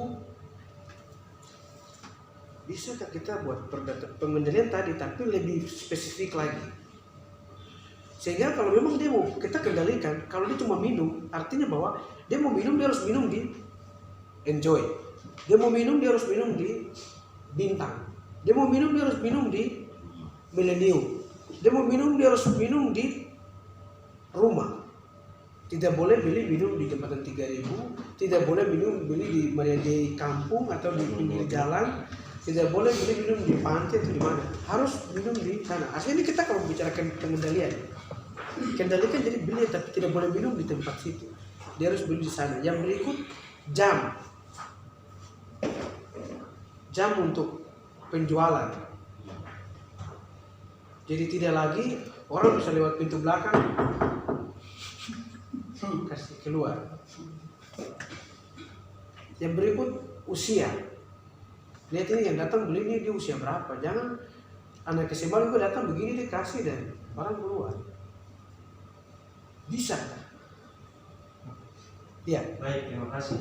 Mungkin mohon maaf sebelumnya pimpinan dan para anggota dewan sekalian. Ini kita tidak bahas tapi diskusi aja. Saya pikir Iya. ini sudah ini, tapi ini kita diskusi bagian ini. Maksud saya begini, karena jadwal tuh hari Kamis juga bahas itu. Iya. Kalau saya tuangkan sekarang tentunya nanti akan Ya. Oke. Tidak ada masalah. Saya kalau jelaskan sekarang boleh, atau nanti sekaligus kita kupas di hari Kamis. Hari Kamis supaya kita puas ya. Iya. Oke. Tapi intinya pengantarnya begini, mungkin menanggapi Bapak sekali, Bapak anggota dewan sekalian, bahwa sebenarnya secara hukum, saya bicara secara hukum, kalau prakteknya ternyata jauh beda ya, itu bukan ranah saya. Secara hukum Perda nomor 4 tahun 2016 itu masih berlaku sah dan tidak pernah dinyatakan bertentangan. Jadi kalau ada orang bilang bertentangan, saya mau uji siapa yang bilang bertentangan, karena Perda itu yang boleh menyatakan bertentangan hanya satu, Mahkamah Agung. Pernah keluar surat menteri juga yang mengatakan bahwa Perda provinsi itu 15 ya. ya, itu setelah waktu itu mungkin Pak Ketua ada ikut waktu Iya. kita pembahasan pajak retribusi di kementerian. Saya langsung tanyakan surat ini, mereka bilang ini yang keluarkan siapa? Loh, ini Kementerian Agama, Dirjen Odda. Oh ya sudah, kalau gitu kami minta nanti kami koordinasi lagi. Jadi intinya sebenarnya Perda masih berlaku, sekarang tinggal pelaksanaannya saja. Kalau pelaksanaannya mungkin Satpol PP yang bisa jawab. Tapi kalau nanti kita bisa uji, karena begini, dari latar belakang penyusunannya kita lihat kan, pertama itu inisiatif Dewan. Terus kedua, itu melaksanakan pendelegasian dari Perda provinsi.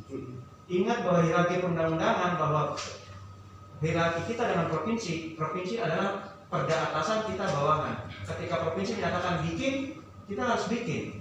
Terus kedua, ada komitmen, ada penandatanganan fakta integritas dari semua anggota, semua ketua dewan di Papua, semua bupati, semua. Makanya latar belakangnya keluarlah Perda itu. Nah, ada pun Perda pengawasan pengadilan seperti yang tadi Pak Ketua sampaikan, itu sudah diatur memang sebelumnya, di mana tempatnya ditentukan, jarak antara ini dengan tempat fasilitas umum, tempat ibadah, sekolah, semua sudah ditentukan, termasuk jam beli juga ditentukan, umur juga ditentukan, dan tempat minum juga ditentukan. Cuma sekarang pertanyaannya, subdistributor dia dapat izin dari pusat, boleh silakan, karena kan hierarki di peraturan Menteri Dalam Negeri kan di atas ada ITMB, importir, terus distributor, subdistributor, kemudian penjual langsung dan pengecer dan penjual langsung. Subdistributor dia hanya boleh menjual kepada penjual langsung dan pengecer. Kalau pengecer dan penjual langsung, sub MB-nya keluar dari kabupaten. Nah, kalau kabupaten terkasih keluar izin, silakan subdistributor mau jual di mana saja boleh, yang penting tidak boleh ke Serui. Kan yang dia diberikan izin kan di Serui, silakan. Kalau ada pengecer dan penjual langsung yang diberikan kewenangan untuk jualah ke mereka. Sebenarnya kita bisa pangkas di situ. Artinya subdistributor pengecer dan ini dikasih izin ya sudah. Nah, tiba-tiba dia jual, nah itu yang ditangkap. Nah, terus subdistributor misalnya, wah saya tidak punya pembeli dong, ya itu urusan Anda dapat izin dari pusat. Kalau kabupaten punya kewenangan, bupati punya kewenangan memberikan siup MB pada pengecer dan penjual langsung. Bedanya di mana? Penjual langsung itu dia langsung jual di tempat dan langsung minum di gelas kah, di mana kah. Iya. Tapi kalau pengecer dia hanya boleh jual dalam bentuk kemasan, entah botol kah, kaleng kah, apa. Bedanya cuma di situ. Artinya dua hal ini itu ketika kabupaten sekendalikan juga tidak bisa bikin apa-apa, subdistributor tidak bikin apa-apa. Cuma pertanyaannya, kenapa sampai sekarang masih jual? Nah, itu secara hukumnya begitu. Tapi nanti mungkin kita bisa kupas di hari Kamis. Iya. Kalau saya perda tersebut itu masih sah, belum pernah diuji. Betul. Materi. Iya. Nah, makanya tadi saya bilang, bagaimana Satpol PP melakukan tindakan. Jangan sampai kita buat perda, tapi Satpol PP kita lakukan. Tapi saran saya Pak, kalau melakukan tindakan, jangan pernah melakukan angkut barang dari toko ke gudang. Kenapa? Kalau kita di pra-peradilan, tidak ada kehilangan barang. Kita hanya minta polisi lain, hitung berapa jumlahnya, tetap di tokonya. Itu saran saya. Kalau mau melakukan penindakan, saya kalau melakukan penindakan ini, kita nggak terlalu butuh banyak-banyak. Kita ke sana, kita garis polisi lain, tanya izinnya, kalau nggak ada izin, polisi lain udah undang mereka datang, kasih kasih baca peraturan daerah. Ini pertama kali ya kita kasih kembali kalian penyebaran. Tapi habis kali ini stop sudah. Kita tidak perlu undang menghadirkan saksi ahli dari BPSDM ya. Nah, kita nggak perlu undang. Kita nggak perlu undang pakar-pakar apapun. Tapi kita jangan ini betul-betul kasih bahwa ini loh perda kita ada sebenarnya. Kalau yang merasa tidak puas oleh distributor karena yang lain, silakan mereka menggugat. Pada intinya bahwa peraturan daerah kita tahun 2014 itu masih sah. Ya. Saya pernah melihat mantan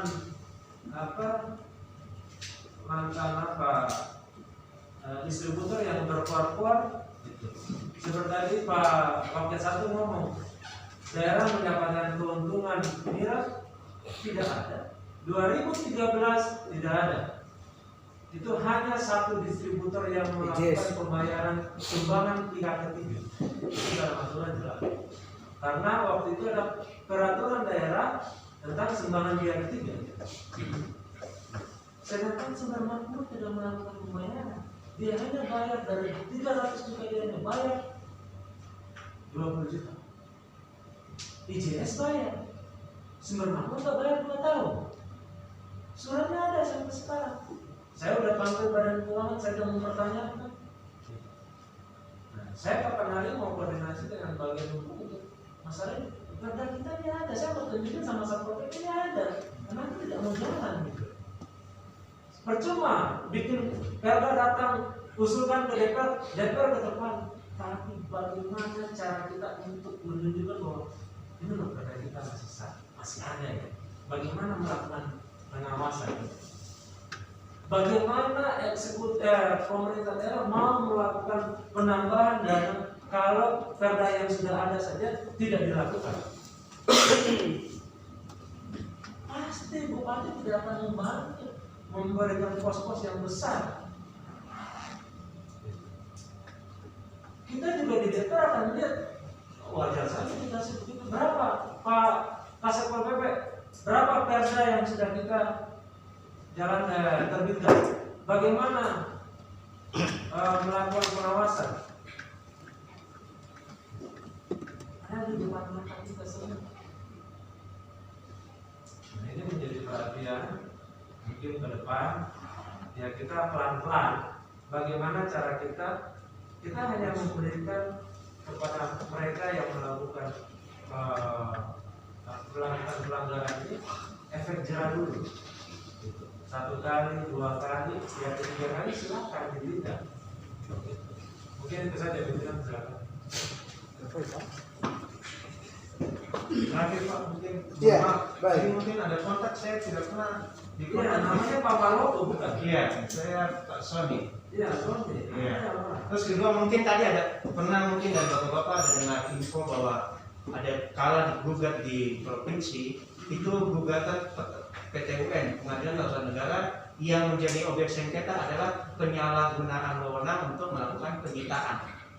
Jadi yang menjadi objeknya itu putus surat penyitaannya. Jadi bukan peraturan provinsinya yang dibatalkan terus menyatakan bahwa ini tidak berlaku, tidak. Jadi hanya prosedur dalam pelakuan penyitaan yang salah sehingga kalah. Iya.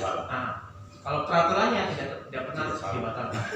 Ya, jadi Pak Kabak ada, dia punya putusannya ada. Putusannya kita tidak dapat di biro, mungkin kalau nanti kita minta. Mungkin dijelaskan kepada kami Pak Kabak. Kenapa artinya pada saat mereka melakukan penindakan di provinsi, kenapa penyitaannya yang salah? Pada saat itu proses sitanya gimana? Pejabat yang berwenang, bukan pejabat yang berwenang yang mendatangani surat untuk melakukan penyitaan. Kalau tidak salah itu pejabat struktural, yang seterusnya itu pejabat pegawai negeri sipil. Kalau tidak salah, di sana saya coba koordinasi untuk mendapatkan perusahaan. Iya. Mungkin setelah dari sini bisa Satpol PP langsung main kan juga bisa. Kalau saya jadi pertanyaan begini, pimpinan, mohon maaf ya, kalangan kabudin ya. Kita bicara masyarakat awam. Ini peraturan sudah dibuat tapi Satpol PP tidak jalankan. Pemerintah daerah tidak jalankan. Apakah mereka terima bagian? Gitu. Saya selaku ketua komisi itu mau mengecek mereka punya izin. Saya perlu mengecek itu mereka udah ketakutan setengah malam. Sudah ketakutan karena saya tahu alur-alurnya. Kalian hanya bisa dijual ke sini. Kalian kasih ke sini tidak bisa. Makanya saya pernah tantang itu ada mantan anggota DPR. Saya tantang sampai bos-bosnya itu udah. Makanya saya mau lihat bisa nggak Satpol PP jalankan. Yang penting ingat jalankan, tetapi polisnya di tempat. Jangan dibawa keluar tempat. Untuk kita mencegah gugatan balik. Kita mencegah gugatan balik. Saja. Baik. Kita tetapkan ini baru jalankan tuh. Iya. Yo, benar itu. Iya tuh. Iya. Supaya tambah uang terus kita bisa jalan dan lapor mati. Operasional habis. Jadi kita semua nih pada prinsip kita semua mendukung. Kalau terima TPB kan jadi masalah. Asalkan Terima TPB kecuali nggak ada TPB loh. ah, Iya, terima TPB tidak? Dia terima. Tidak terima TPB. TPB terima tapi kan Kalau tidak terima TPB berarti tidak. Itu kalau tambah uang, tapi kalau terima TPB tidak bisa tambah uang. Tapi nggak cukup. ya, jadi ya Pak Wambur sebentar. Jadi saya pikir nanti kita perda nomor 4 ya. Perda nomor 4 tentang pengendalian, pengawasan dan peredaran ya. Itu nanti hari Kamis akan kita lebih membahas komprehensif lagi dengan ini sehingga ya saya berharap ini kita memang harus kembalikan ke tadi. Saya contohkan seperti tadi Pak Wakil bicara. Kita mau bikin begitu di diam-diam harus bikin disposisi itu semua biru semua maaf. Jadi mau tindak DPR mau ini dia sudah bikin lebih dulu ya. Jangan sampai digital lagi begitu lagi. Jadi kita pada prinsip mendukung tadi karena kita berharap dengan itu bisa meningkatkan PAD kita. Setelah PAD kita naik ya tentunya dampaknya juga akan Dirasakan ya oleh dinas dan bagian-bagian yang jadi tim terpadu untuk mengeksekusi aturan itu. Karena kita semua mau seperti kalau ini tertib pasti semua harus tertib karena barang ini ada. Pak Waimuri, kalau terlalu seperti itu Tidak saran saja kepada Bapak Hukum menyangkut peraturan daerah yang banyak dari daerah ini bisa kasih volume sebuah perda itu untuk ditetapkan sampai sosialisasi 1 tahun itu berapa sehingga jadi patokan sehingga kita jangan ngambang terus setiap perda datang setiap perda. Jadi coba kita sama-sama pikirkan sehingga sampai ke 16 distrik dan 160 kampung 5 kelurahan ini berapa 1 tahun sehingga perda itu bisa mengakar dengan aturan yang bisa dimengerti oleh masyarakat. Tapi mungkin itu saja saran saya. Nah, nanti Bapak itu melihat bagaimana sebuah perda itu sampai tuntas begitu. Saya kira itu saja. Terima kasih pimpinan. baik para wakil ketua dan wakil ketua dan anggota perda yang saya hormati, Satuan Polisi Pamung Praja, para kepala bidang, kepala bagian hukum, sekali lagi atas nama pimpinan dan anggota DPRD saya menyampaikan terima kasih untuk kehadiran saudara sekalian. Kita bisa membahas Raperda tentang peraturan daerah, ketertiban dan ketentraman. Kita semua berharap bahwa Raperda ini kita akan tetapkan dan kita semua akan jalankan, tapi juga mengawasi dengan baik sehingga dapat bermanfaat dan berguna untuk kita semua, terutama ketentraman, ketertiban untuk masyarakat Kabupaten Kepulauan Riau. Untuk mengakhiri dan menutup rapat kita siang hari ini, saya mohon kesediaan saudara yang terhormat Pak Trisson Ayomi pimpin kita dalam doa untuk menutup rapat kita di siang hari ini. Jam kita sekarang sudah jam 12:05. Baik, kita